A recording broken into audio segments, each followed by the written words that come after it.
They say, "Que sera, sera. Whatever will be, will be. The futures are not ours to see. Que sera, sera."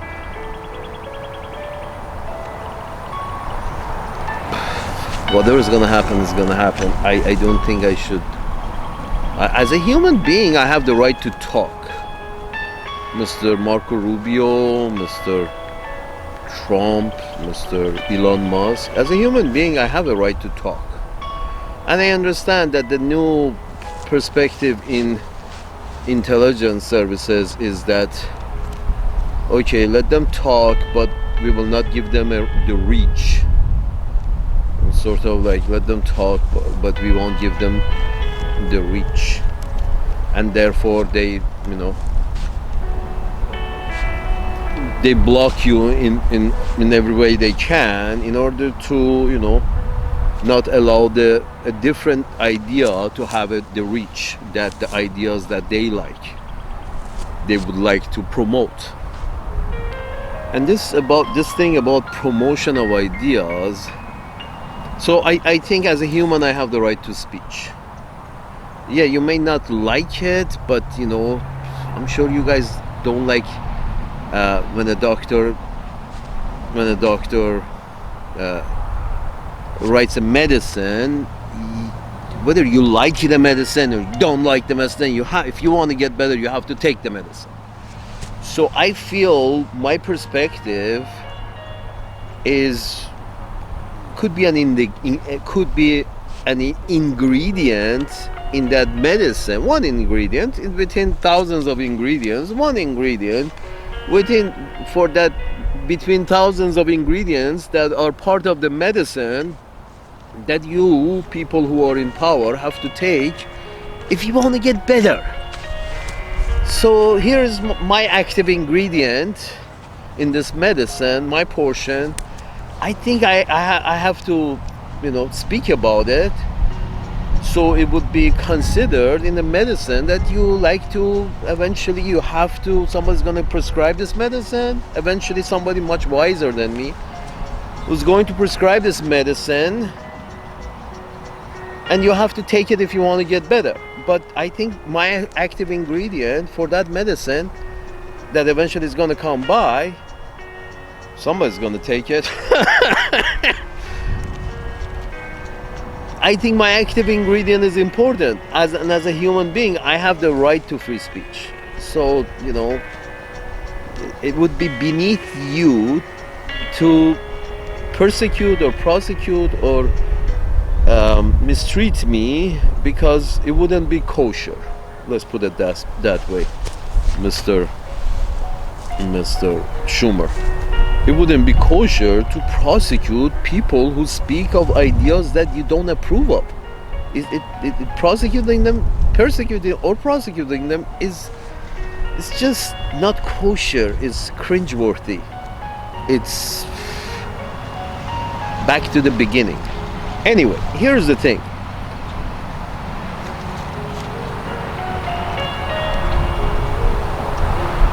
A friend of mine recently asked me, what do you think of Patrick Bet-David?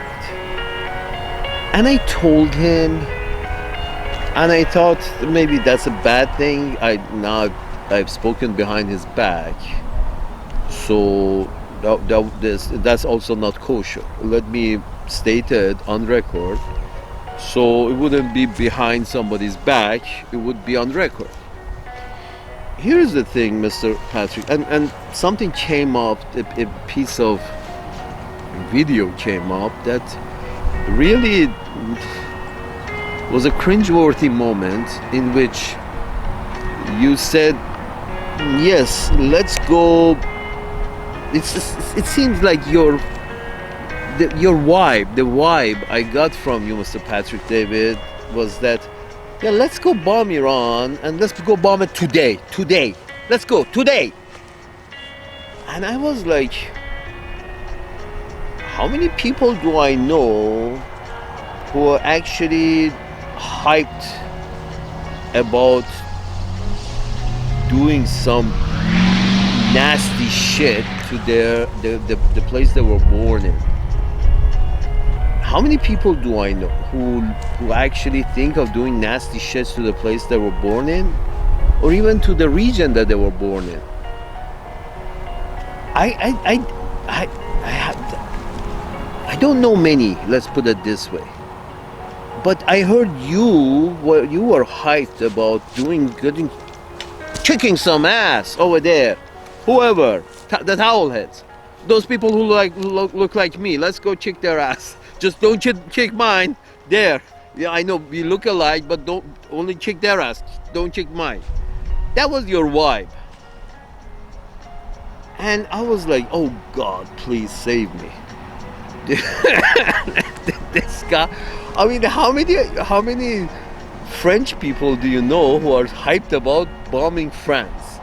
Or how many Russians do you know who are hyped about bombing? How many Americans do you know who get hyped about, doing something bad in America? Not many. A lot of foreigners come in, also fall in love with the place that they don't want to do any harm either.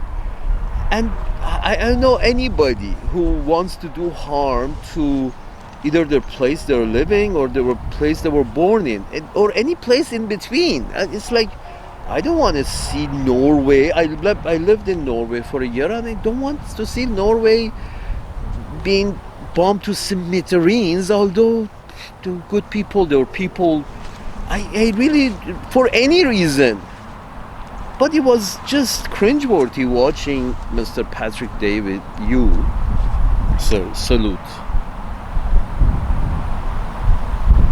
In your interview with Aslan Reza, his name is somewhere around there. You went on and on that you were fighting him, as in, like, yes, we should go bomb Iran today, not tomorrow, today. And he was like, let's think about this. And that's my point, sir. Mr. Patrick David, you're not a thinker. My friend, this is how I explained to my friend. I reminded my friend that I knew him since teenage years. I reminded him, I told him that people don't change. And he said, what do you mean? I said, do you remember that when we were like 16, you had business ideas and you were buying Aklil Sorange and buying Aklil Sorange wholesale by the kilo and then selling it in smaller quantities to these younger boys than you to make money, extra money. Or you had, from that age, this friend of mine was all about how I can make money. Business, and not working, but buying and selling to make good. And he's doing fine, thank you very much. So in business, so people don't change. So I told him, okay, what do we really know about Mr. Patrick David? We know that this gentleman, after 18 years of school in which they told him to sit, he sat, that they told him to stand, he stood up. After 18 years of his school, that he was told what to do, he decided that, yes, I like this. I don't like to make decisions. I don't like to really, I like to go somewhere and they tell me to sit or stand. I do it, and I get paid somewhat. I like this. I like a structured environment in which somebody tells me what the fuck to do. So Mr. Patrick David went into the military after 18. I like somebody to tell me what the fuck to do. It all looks the same to me. Just, if you're going to pay me and tell me what to do, that's fine. And you chose that. Just like my friend from 16, he wanted to think for himself, do business for himself, because he thought he knew better than everybody else, and he somewhat did. So But you, Mr. Patrick David, you decided to go to right after school, 18 years of others telling you what to do, when. You went into the military, another 5 years of others telling you what to do and when. On earth you guys have to have military and to protect your interests because the rich people don't trust their own poor people with their interests, much less the poor people of other countries with their interests. So the rich people continuously want to go to war with each other to increase their interest. And we end up with Israel and Ukraine and Taiwan. Anyway, salute. Here's the thing.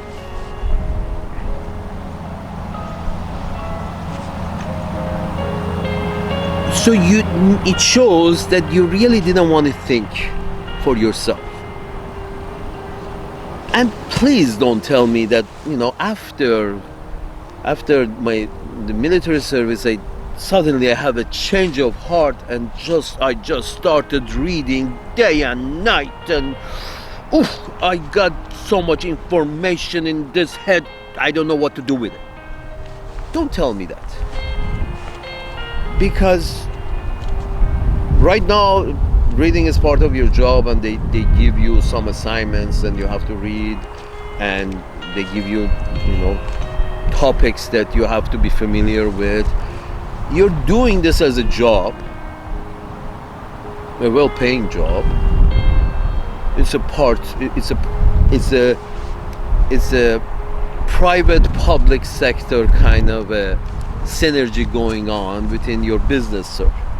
It's a public private sector. It's with some help from public sectors, you get a private business going, and as a front, all these intelligence organizations, they all have all kinds of front people and front corporations and front trusts and front this and front that. The information organizations, the intelligence organizations, that's the whole business. The whole business is putting up a front in order to sell a message, an idea, or a Kalashnikov. You just have to put up a front. That's the whole business of intelligence. So you are, I think, you're still following orders. This is what I think. Because you have shown that, and this is what I told my friend, that you have shown that you like to follow orders. So 18 plus another 5 years, 23, 24, you're basically, and you tell me from 24 suddenly I shot up. The number of books I was reading, like 20 books a day, and I was just pumping iron and reading books 20 a day. And it doesn't make much sense, sir, because we don't change. If you're a reader, you're a reader. You start reading, and you die reading.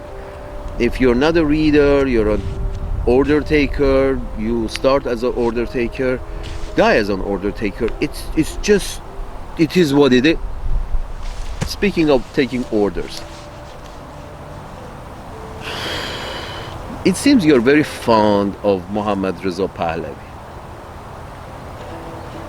I was 7 at the time of revolution, so I got fucked, just like you, just like a lot of other people. It wasn't fun. But the idea that who to blame, whether we have to blame the revolution or the revolution blames the king.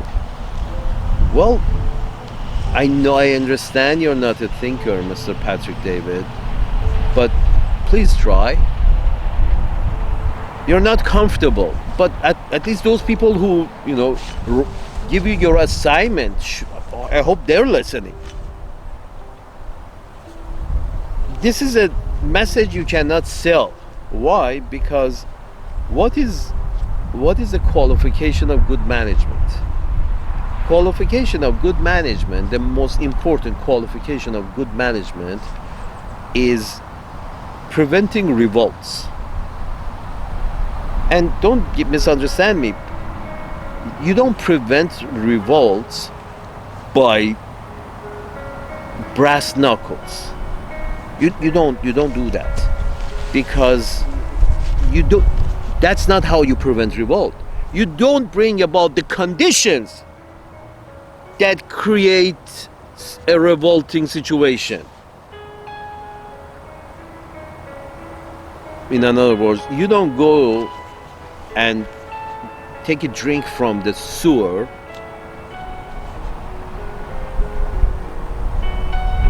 and then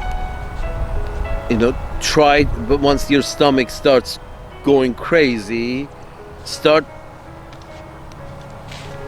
punching yourself in the gut. That's crazy. That's incompetent management. If you bring the condition of sickness by drinking from the sewer,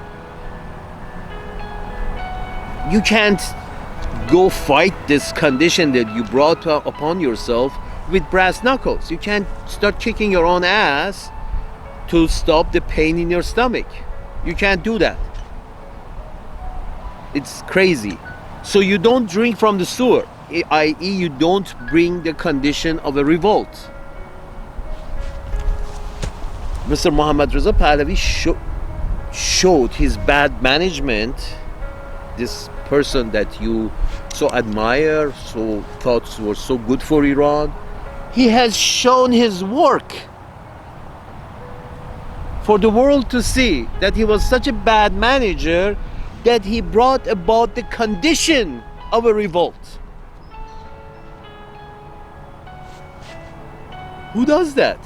An incompetent manager. I don't care for the fuckers who are in power now, but these fuckers are Iranian, a lot like other fucker Iranians. I really, I haven't had a, face-to-face contact with another Iranian for 5-6 years now, and I find it very pleasing. I really don't enjoy Iranians. I just don't. Good people for themselves. It's sort of like, I don't understand you, but you can do whatever the fuck you want in your house, because I'm not planning on living in your house, so go ahead, go crazy. This is how I look at Iranians. This is how, just the same way I look at a tribe of Amazon people. An untouched tribe is like, I don't care how you treat each other, but you stay in your Amazon and do as you please, and I'm doing my own thing here. So the idea is that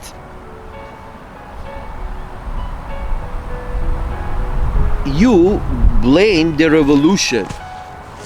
I'm like, please, Mr. Patrick David, think. The revolution happened because the environment was created. A revolutionary environment was created. Why a revolutionary environment was created? Because the management sucked. And I just find it so amusing that people like you, and you're a simple man.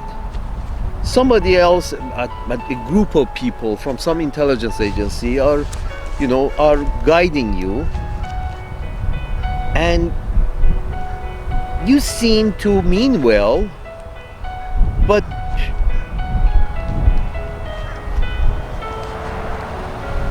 you can think for yourself, or these guys can think that we understand, so they should know that we know that they know that we know that this is bullshit. This perspective that the father Muhammad Reza Pahlavi was a good manager, but somehow the revolt happened. Who's so stupid to believe this? Not that this government that eventually formed, this system that eventually formed, I'm for it. Fuck. As a Zoroastrian, I had my shitty situations, including a blown up eardrum, from, Muslims, from the native cocksuckers living over there who don't know any better. But I can't say that because I don't understand those cocksuckers, let's go bomb them. Just like I don't say I don't understand the cocksuckers in the Amazon jungle. I don't understand them, therefore we have to go bomb them. No, they're doing their thing, I'm doing my thing. But this is not you, because in your simple mind is that the son of that incompetent leader whose management style ended up into a revolt, a shitty revolt. I want the son of that to be in charge this time as well, because his father was such a good manager that created the revolting situation in Iran. Because he was such a competent manager, now I want Reza Pahlavi, his son, to go back and take over. Dude, these people, if they knew what the fuck they were doing, we wouldn't have the fucking revolt. And please don't tell me it was an external reasons. And yeah, external reasons, but it's sort of like saying that if there is a flame, this shirt will burn. But if the shirt is wet, if the conditions are not appropriate for burning, the shirt will not burn. Even if you literally, put a match to it. If the conditions are not appropriate, if you want to set it on fire, you can't. If you want to inflame it, you can't, because the conditions are not appropriate. Conditions are not met. So this idea that somehow Islamic Revolution was an external event and some malicious, no. The revolution in Iran was because of domestic issues. And let me put it this way so you understand. The income inequality was extreme. Here, please don't go back to those videos and those pictures from Zanaruz and videos from, you know how much videos cost at that time? How much photography cost at that time? So every time anybody took photography and took a video in Iran in 1978, 77, 76, 75, believe you should accept that the conditions it was made up.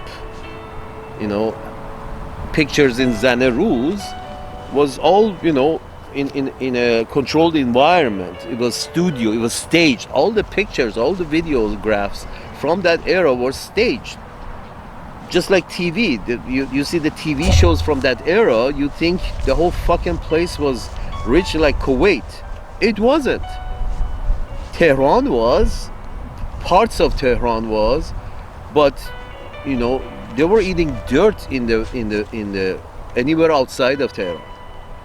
And why Tehran is because where the money ended up, the oil money ended up with the king and his people, and whatever part of it that they were allowed to keep and not spend on American weapons, whatever portion of the income of the country that they were allowed to keep, it was mostly went into they wanted to make their surrounding area more pleasant. So Tehran developed, and people living close to the palace got very wealthy. I'm sure the same case is true in Saudi Arabia. But have you been to the shitholes of Saudi Arabia? In 1978, 77, 76, here is how I know how shitty the situation was in not Tehran areas. My father had a simple, he wasn't very competent, but he had he was a carman. He worked for others as a white collar worker all his life, and in the tax industry, so all his life. So he wasn't he before I was born. This economic situation in central Iran was so bad that our family, with a small income, they had a servant, a girl of I think 12, 13, 14, who apparently I never saw her because apparently she was there until I was 1 years old and then she had left. So I have no memory. But apparently they had this woman this girl who their family are. This is how you give up your children to work in other people's home, is that you cannot feed your own children. You have more than you can feed, so you decide to send them to work early. And if somebody's willing to give you a place to sleep over there, even better. Sort of like, here, take my son or daughter, feed him and keep him and have him work around the house. Anyway, my point is this. This was the condition. The difference between the life in Tehran and the miserable existence that they had in small villages or large villages or smaller towns in Iran. And apparently, this is what I'm saying. The revolution in 1979 was an economic revolution. It was an economic revolution. Almost all revolutions are economic. Let's be frank. Yes, ideology comes eventually, but most most revolutions are because of economic matters. That's why Uncle Sam's managers give a couple of $1 billion a year to Egypt and Jordan to prevent any revolution from taking place over there, because these are the only two friendly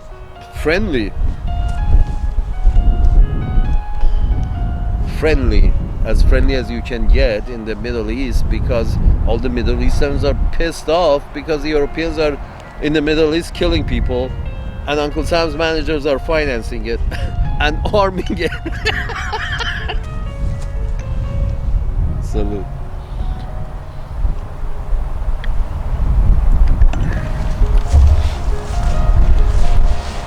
And I'm sorry, Mr. Patrick David, you're just not. I'm sorry, man.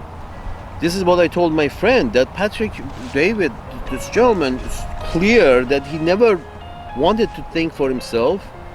He always chose that option in which he would manage by just following orders. He could exist by following orders, get a paycheck. And you never left that. I don't think you left that point. And I think you still, although you keep saying that I'm a big thinker and I've written books and written this.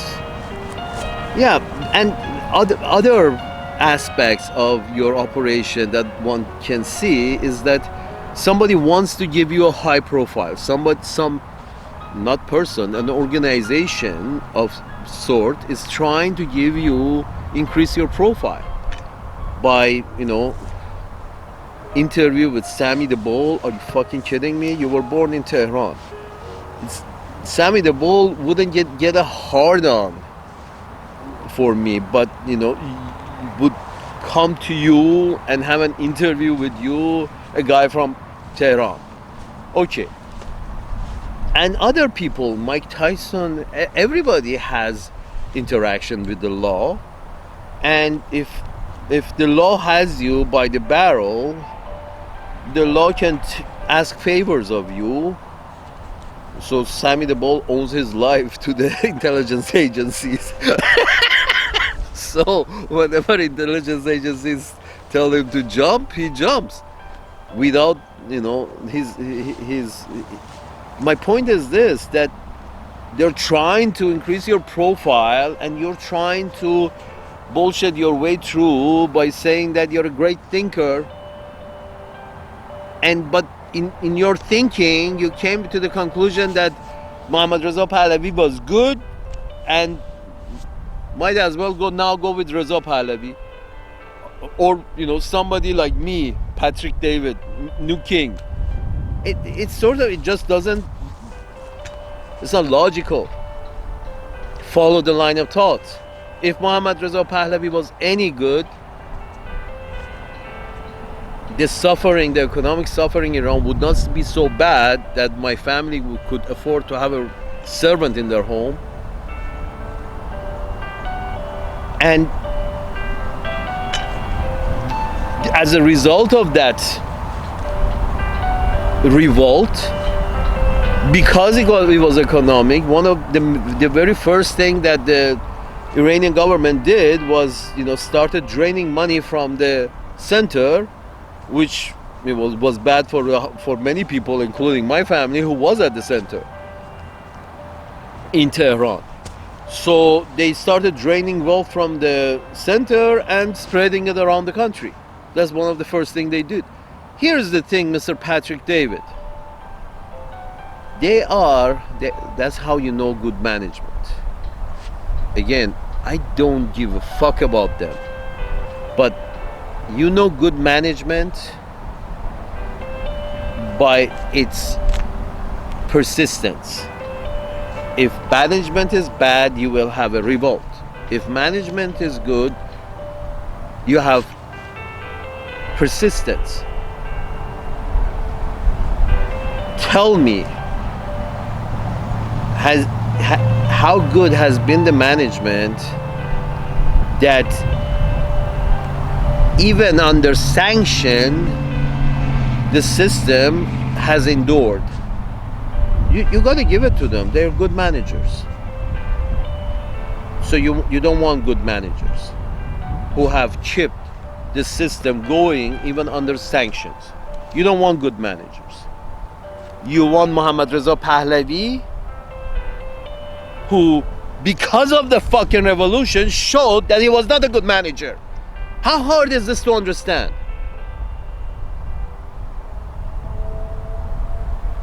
You want the good managers to go and the bad manager to return.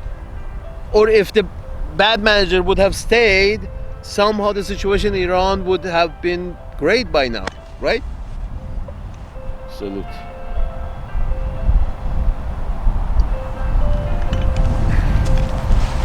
Come on, I mean, yeah, I know this may cause me trouble, but it's just,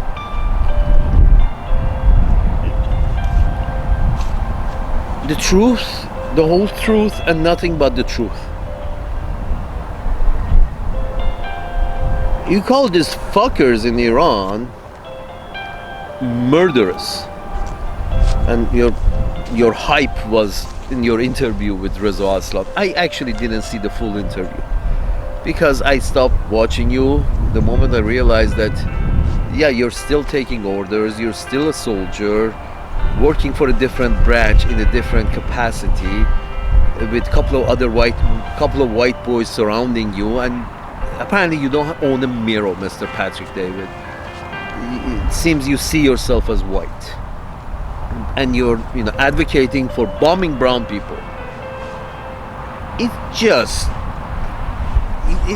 shows what's what. That's just as I told my friend, you haven't changed. You're still taking orders and you're not thinking about them.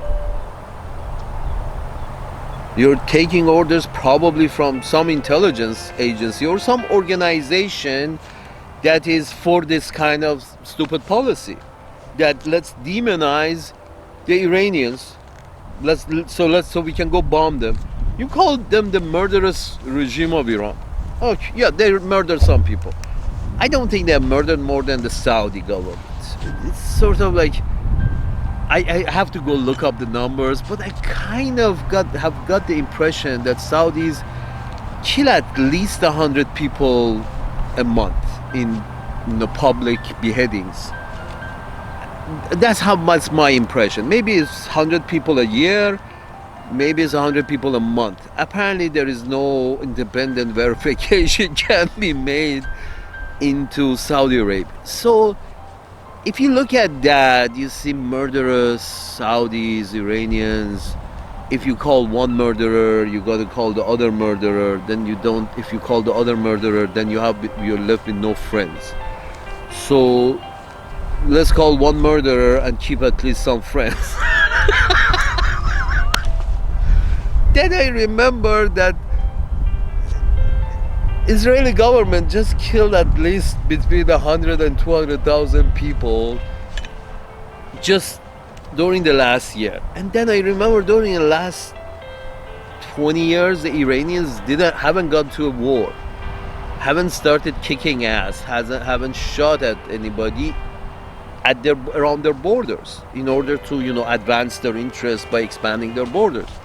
But then I remember both Israel has done this and Uncle Sam's managers have done this on Iraq and Afghanistan, and now Greenland and Canada and Panama. So I'm sorry, those who haven't tried to expand their borders by force, which resulted into killing a lot of people, those are murderers. The ones who have tried to expand their influence and borders and control, whose actions have resulted into millions of deaths, are not murderers. I just wanted to get that clear here, because this murderous thing, if it's public suppression and killing anybody who overtly disagrees with you, I mean, come on, there's all of the fucking cocksuckers in the Middle East are like that. The Iranian cocksuckers are not unique in that. Over there, that's why I don't live over there, because they're shit. But don't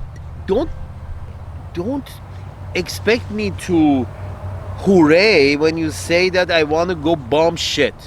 I said no, I don't think we should go and bomb the tribes of Central Amazon, because they're doing their thing. What is it to you? Nuclear weapons? I would want to have nuclear weapons, because apparently if you don't have nuclear weapons, white people will eventually attack you. So might as well have nuclear weapons. Unless you stand up to white people, the white people will kill you.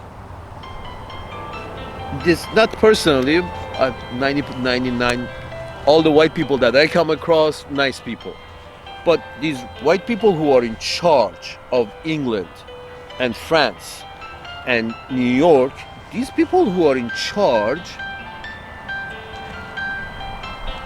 have you seen them go to war with a country of equal proportionality in military? No. With those countries, they do policy. Eventually, the sane ones like Trump trying to make some kind of a political come to some kind of a political solution to Ukraine. But even Trump's political solution is all about, I gotta get paid. So dude, the revolution was partly because a little money from the oil was allowed to remain in Iran, and that little money only fed Pahlavi and his family and people around him who were these recipients of a few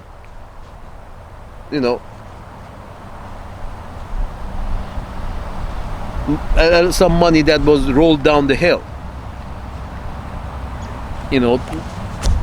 Trickle down system, distribution of wealth works, but within one layer, within two layers, maybe, or three layers.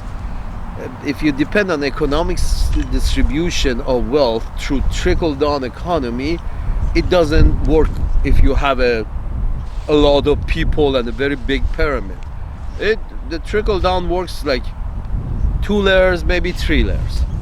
After that, more of it is wasted than reaches the bottom glasses. Anyway, my point is this, that it showed, it was clear, it was an economic revolution. Muhammad Reza Pahlavi, who allowed the conditions to become revolutionary, was at fault. He was an order taker. There is evidence that he couldn't think for himself, that even at the last moments of his existence as the king of Iran, instead of thinking for himself or a couple of wise men from Iran, he used to call the white people in US embassy to ask them what to do. What do I do? What do I have to do with regards to how do I control the revolution? Dude, if you're such a shitty manager that you allow a revolutionary environment to form because you neglected their economy and you neglected to feed people, you just played with yourself all day long, then and he was, let's put it, he wasn't a competent leader. They called his father Reza Goldor. And believe me, if you grow up in a household of Reza Goldor, you don't become Goldor, especially if you can't leave home at 16 and become Goldor for yourself, and you stay for a long time in a Goldor's household. There's no chance you are a Goldor. So Muhammad Reza Pahlavi was very, very nonchalant. He wasn't a great thinker and he wasn't a great doer. Yes, and he liked a lot of pizzazz. He would have Muhammad Reza Pahlavi would have made a shitty king, but probably he would have made a great, stage director. With that, all the show he put on for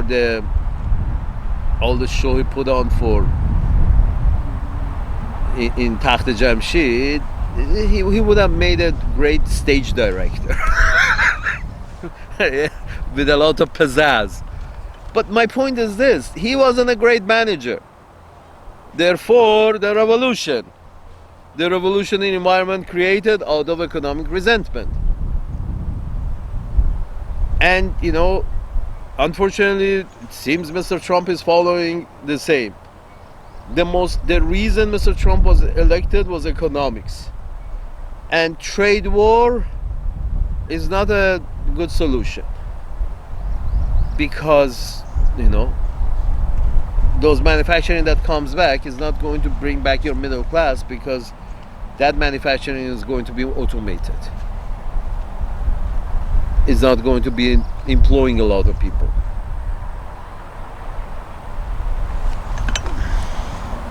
My point is this: a competent leader doesn't create a revolutionary environment, tries to deal with everyone and not create wars or revolution. Wars internationally and revolutions domestically. That's what you expect to see when a competent leader is in charge. As compared to that, imagine these motherfuckers in Tehran right now for 40 years under sanctions. They have been competent enough, not to my liking, first of all because I'm not a Muslim, not to my liking, but to their liking, what Iranians like, which I don't like because I haven't seen shaken hands with an Iranian for 6 years. Thank God for that. But the point is this: they have been competent for them. Basically, they have run their tribe, just like the Central Amazonian people in their tribe. If there's a competent leader in the tribe, you won't have a revolt. The fucking Iranians run Iran the way Iran should be run. Therefore, even under sanctions, 40 years of sanctions, they haven't had a revolt. And no amount of you just encouraging revolt although VOA and BBC and you have been encouraging a revolt, still under sanction there has been no revolt. Why? Because apparently the leaders listen to their people and do as the people think should be done, more or less, so the people are okay with. Yes, there is oppression and suppression. Yeah. I understand. All of that is there, but so is there in that's the fucking shitty area. All the Arabs are oppressive and suppressive. All the Arabs and the Afghans are not oppressive. The Pakistanis are not suppressive. The Tajiks are not suppressive. The Tatars are not suppressive. Which one is unsuppressive? The British are not suppressive. I was just NPR keeps mentioning that yes, they have incarcerated this and this for talking. Who's not repressive? Are you fucking kidding me? Oh, the whole idea of love it or leave it. What do you think that is? That is not oppressive? Yeah, love it. Yeah, love it. But could we make some adjustments? Salute. If I didn't love it, I wouldn't be living in it. But, dude, you're just going off the beaten path. You're going way on the left, Mr. Patrick David. Murderous?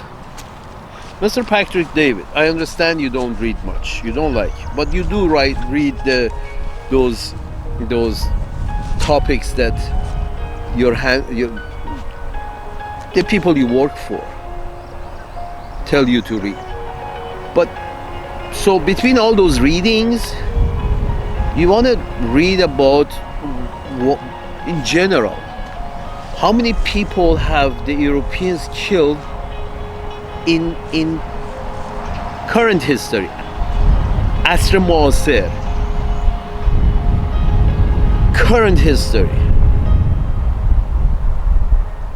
European, you can't call anybody else murderers at this point. In my mind, you can't call the Iranians for hanging and shooting a couple of hundred here, a couple of thousand there of their own people who they don't agree with. You can't call them murderers. You know how many Africans did the British kill in Africa? We're talking in millions. Current history, like 200 years ago, 100 years ago. You know how many Europeans have the British killed in Europe? Couple of 100 million. You know how many Redskins have the British killed in North America and South America? We're talking about couple of 100 million. All these European nations and their North American cousins, after the Europeans got tired of slaughtering people all around the planet, I'm talking about the war with China and the war with India and all the wars in Burma and Malaysia and India, everywhere, all the people that they kill in Australia. Between all of them, Europeans have killed a couple of 100 million in Africa during their recent history.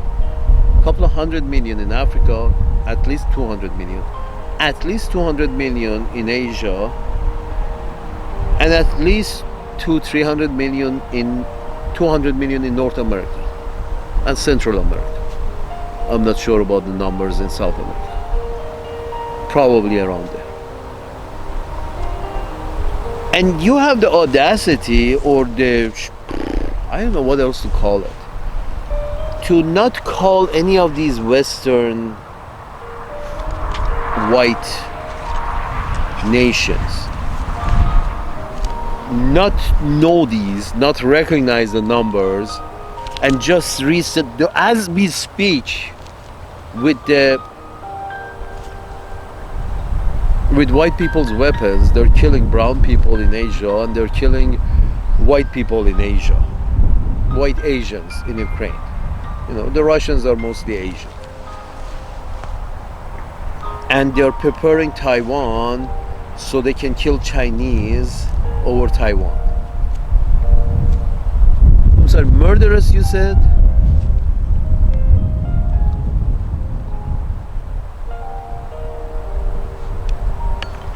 Mr. Patrick David,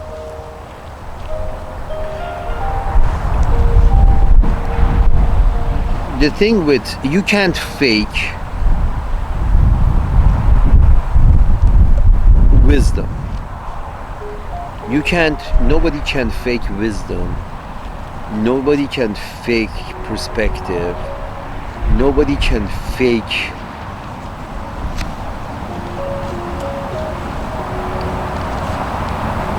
it comes true. What is fake comes true and says, when you tell me a perspective that says Muhammad Reza was a good leader, but somehow there was a revolution. Somehow during his leadership ended in a revolution. And then you say the government in Iran is murderous, although they haven't killed any more than the Saudis have killed, or the Iraqis have killed, or the Afghans have killed. This is how they all have to be scared in order to behave. And their leaders are shitty as the people, and the people are as the shitty as the leader. That's what I'm saying. I don't, because I don't want to live between the cannibals of Papua New Guinea, I don't judge them, because I don't want to live between, and this is what the progressives fail left and right. You're not a progressive, obviously, because the people who have given you the profile, are not very progressive. But even the progressives, this idea that I'm going to sit in my penthouse and think how the Afghans should be living, what conditions, what should be their women's conditions, and what should be their children's conditions, and sort of like, why do you think you have it right? Does the numbers show you got it right? I mean, if you stop bombing them, they're much happier than you are. You're obviously unhappy that you're bombing people. How many happy people who like to go bomb people? Beside the British, the French, and our friends in New York, nobody gets up in the morning and wants to go bomb people. I know John McCain wanted to bomb people left and right. Now I see Mr. Trump wants to bomb people left and right. I don't understand. It's sort of like, if you're happy, you don't like to bomb. We're dealing with a group of people in charge seems to be always unhappy. Unhappy with the size of NATO, so we have to make it bigger. Unhappy with the size of our dick, we have to make that bigger. Unhappy. You're always unhappy.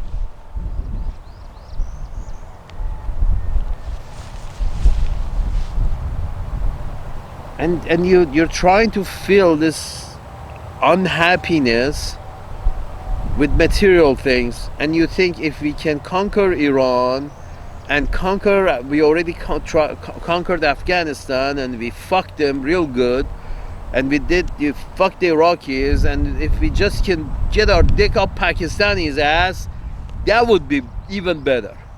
It's literally like going and trying to, planning how we can fuck them. Why aren't you happy in your own place? The Iranians want to get nuclear weapons because they're scared of your dick. They know that if they don't get nuclear weapons, they're eventually going to get raped. So they say, nope, we need to get nuclear weapons. I couldn't argue against that. You see what I'm saying? After seeing what happened to Libya and Iraq and Syria, these countries did not have nuclear weapons.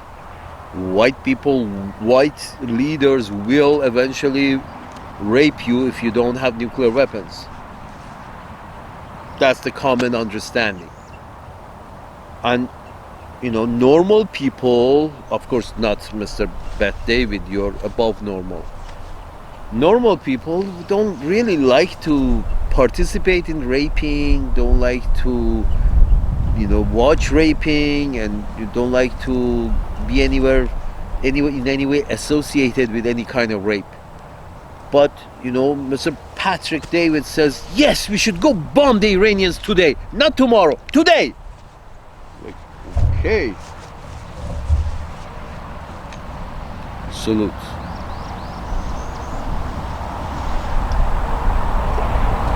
Murderous.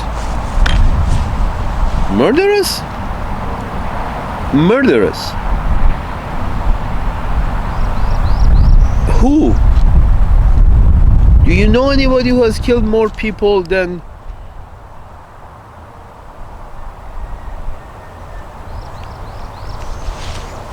Are you serious? We know the Mongols were murderers. The British were murderers. The French were murderers. These we know. Here's the thing, Mr. Patrick David. None of these... Let me put it this way. Neither the Arabs, nor the Iranians, nor the Indians, nor the Chinese, they weren't as murderers as the Europeans have been.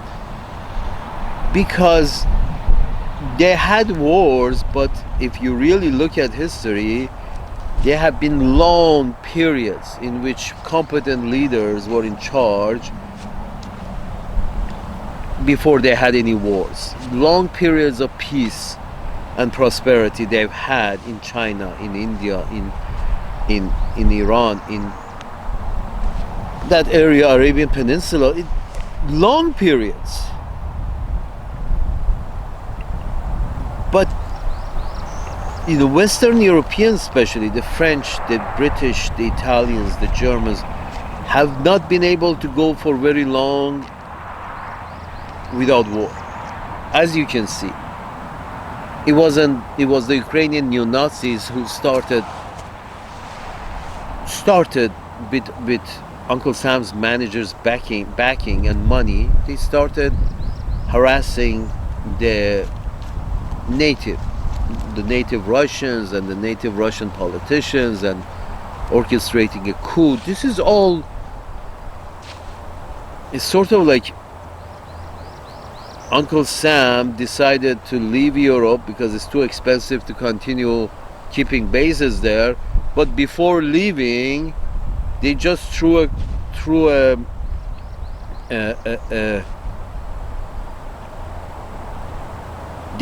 cockroach into the European pants, and suddenly, or they set the European pants on fire just before leaving. Uncle Sam's managers. So the result is that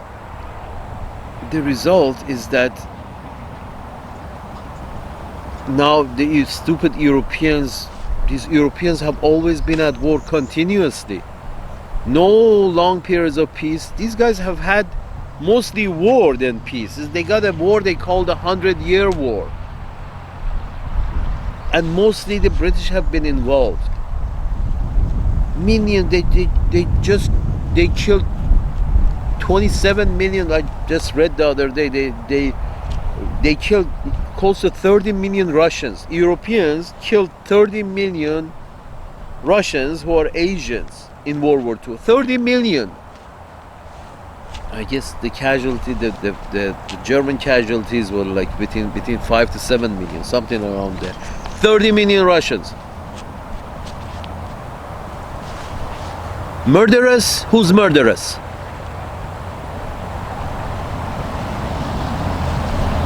When you speak like that, you speak a government in the Middle East where all of them are in power and they use brute force with the people they don't agree with, or and they all do it. You see that, and they know they all do it, and this is how the Middle Easterns treat each other, and I don't like that, but this is how it is over there.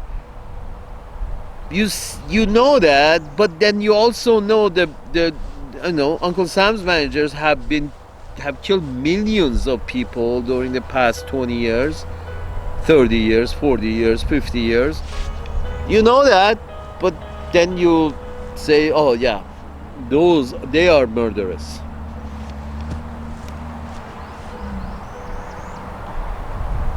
Yeah, unfortunately, you know, I may get in trouble. I hope I don't get in trouble, but it has to be said. I mean, we are not stupid. People are not stupid, Mr. Patrick David. They're just not stupid. If I get it, other people also get it. A lot of people get it. They may not say anything, and that's why you haven't got the revolution that you want in Iran, because you keep silencing anybody who says anything beside the bullshit that comes out of your mouth. Sort of like, no. My bullshit is the correct bullshit. But why don't we see a revolution?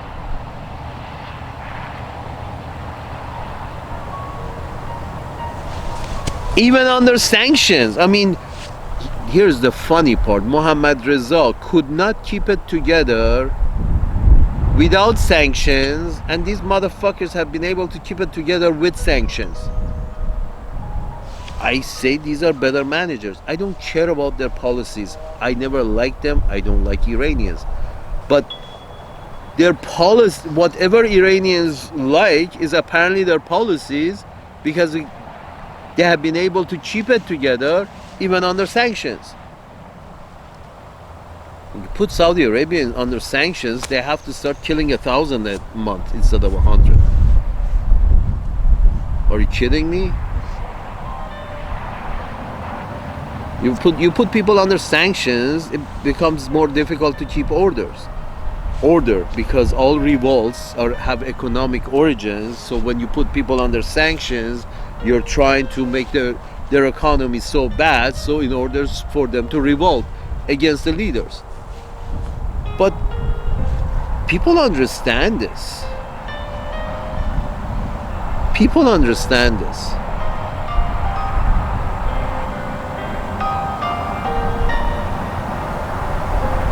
People understand that you're trying to tilt the scale in order to bring an incompetent leader. Mr. Bong Bong Marcos, his father was incompetent, so is he. Corrupt and incompetent. But I guess he's the favorite of white people. Just because he's the favorite of white people doesn't mean he's competent. He's better. Reza Pahlavi is a favorite of white people, just like you are a favorite of white people.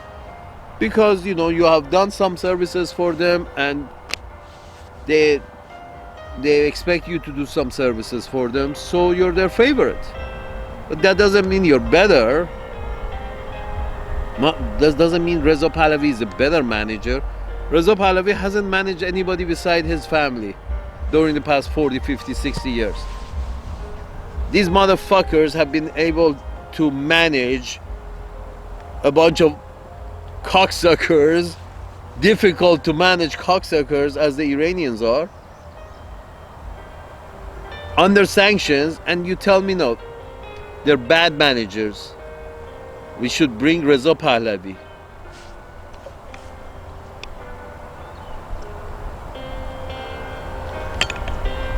It's just doesn't make sense, Mr. Patrick David. It just doesn't make sense. If Mohammad Reza was any good, my childhood would not have been so shitty. If Mohammad Reza Pahlavi was any good a manager, he would have prevented the revolt, not by brass knuckles, but by preventing the environment to become revolutionary. How? By, making some logical decisions in order to take care of his people. But he didn't, did he? He made my childhood shitty. Let's not forget, Mr. Patrick David and whoever is writing your script. Let's not forget that if he was a competent leader, my childhood would not have been so shitty. Because after revolution, the whole fucking system becomes shitty. And don't tell me his son is now suddenly a great manager. If he was a great manager, if Reza Pahlavi was a great manager, he would have been a great business leader right now. And you're not a great manager either, Mr. Patrick David. Well, a lot of what you... The front is good. I gotta give it that. The front is good. It's a good front. But, come on.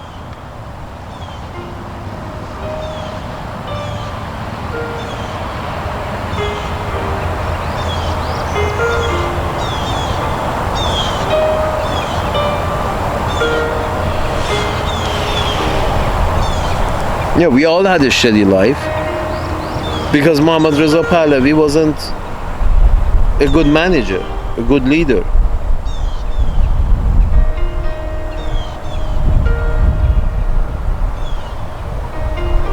But now you're hooraying the sanction and bombing of Iran just because now they do have a competent leaders. Let's be frank. Leave aside the brutality because that's how the fucking system is over there. But leave aside the brutality, which we already know white leaders are more brutal than those cocksuckers. I mean, brown people didn't come to North America and kill 200 million people. White people did. The white leaders in Europe sent.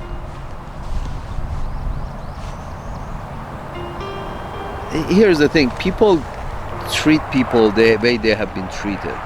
Europeans treated their peasants really bad. Really bad. And how, when the European peasants arrived in North America and South America and Central America, because they have been treated extremely bad by their leaders, they started treating the Redskins really bad. I mean, the British were never more brutal than they were with their own people, and still are. British are shit, so are the French. So their people who were exported to Australia, to Africa, to Asia, to Americas, these were European peasants who were mistreated by European leaders for all their life. And you treat people the way you have been treated. If you've been treated well, you treat people well. If you have been treated in a racist manner, you become racist. If it's just the way you're treated, you treat other people. And European peasants were treated really bad, and then everywhere they went, they started treating. It's a kind of caste system that they still have in Europe. Mrs. von der Leyen, she has a von in her name. She's a German aristocrat or Central European aristocrat. Von der Leyen. These are the people who mistreat their peasants really bad. And as we can see, it's like couple of million Ukrainians have died just during the past couple of years, and Europeans are like, "Oh, we are fine with that. Continue."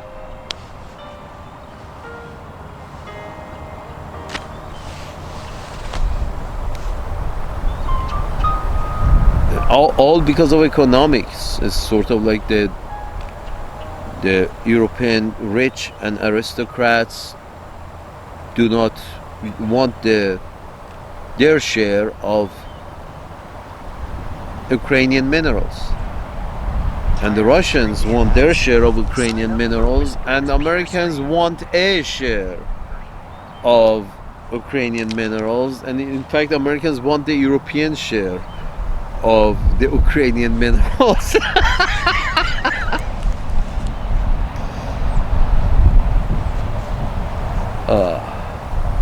And I just love the fact that they sell it to people, that when they say, these poor people who have put their life on the line for something that they were misinformed, and somebody says, thank you for your service, and I'm like, yeah, you put your life on the line, man, but you know, I'm unfortunately in the position to inform you that you put your life on the line for Exxon and Mobil and Halliburton and IBM and ITT and Goldman Sachs and Larry Fink.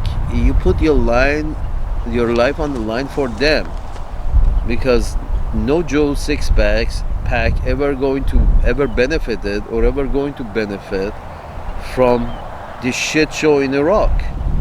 But we know Goldman Sachs benefited a lot from the shit show in Iraq. And again, no Joe Sixpack is going to benefit from the just like no Joe Sixpack like you, Mr. Patrick David. Well, of course, you have put yourself above us, so you probably benefit. But no other Joe Sixpack is going to benefit from a shit show with Iran. Then, but if you like at the top, yes, they do benefit from any kind of shit show. And Larry Fink comes to mind. Jamie Dimon. And it's not a diamond, it's Jamie Dimon. No D. Okay. But he probably doesn't mind people calling him Mr. Diamond.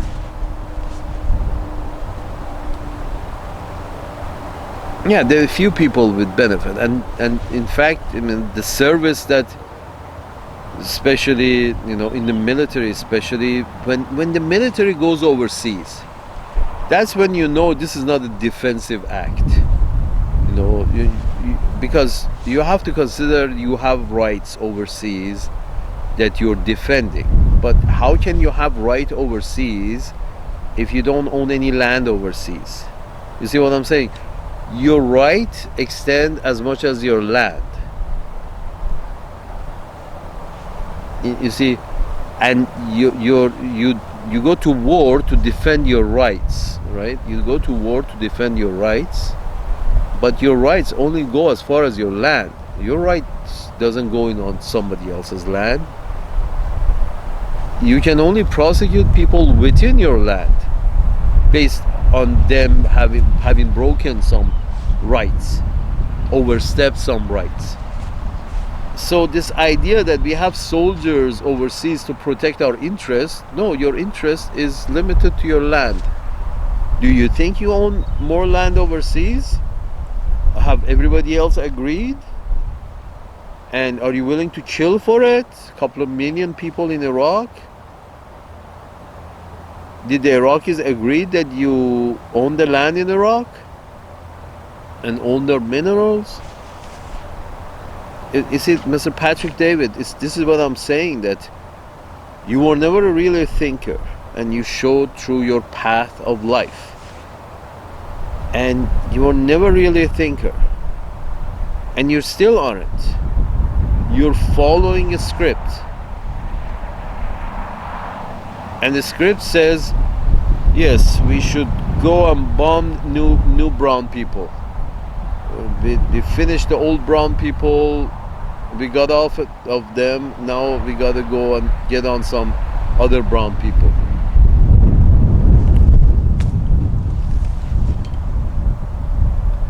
Salute.